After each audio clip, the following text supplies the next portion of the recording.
Ошого мен аягым десе эл ишенеби?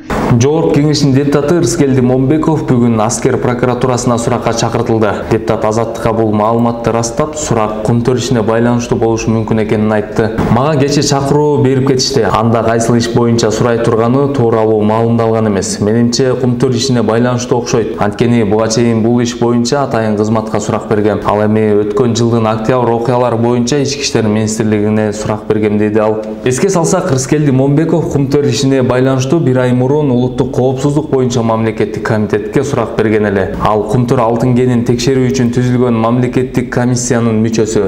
Комиссиянын корутундусу Жогорку Кеңештин талкуусуна коюлганда депутат өзгөчө пикир менен чыккан.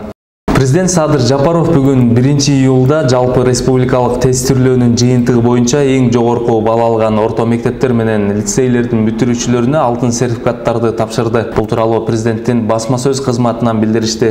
Маалыматка ылайык, иш-чара коронавирус инфекциясынын жайылышына байланыштуу учурдагы кырдаалды эске алып, зарыл санитардык эпидемиологиялык талаптарды сактоо менен уюштурулган. Бардык катышуучулар алдын ала ПЦР тест тапшырышкан.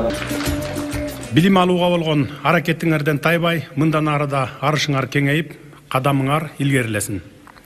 Алган билимиңер, топтогон тажрыйбаңар ата-мекен үчүн пайда алып келгендей болсун. Албетте, мектеп турмушун ата-энесиз, мугалимсиз элестетүү эч мүмкүн эмес. Бүгүн 1-июлга караган суткада Кыргызстанда дагы 1392 адамдан коронавирус аныкталды. Бул тууралуу саламаттыкты сактоо жана социалдык өнүктүрүү министри билдирди. Пандемия башталгандан бери Кыргызстанда жалпы 126.395 адамга коронавирус жукту. Акыркы суткада 9 бейтап көз жумду. Алардын 2 Бишкекте, 1 Чүй областында, 2 Баткен областында, 1 Жалал Абад областында. Кыргызстанда жалпы 2009 адам коронавирус аныкталгандан кийин көз жумду.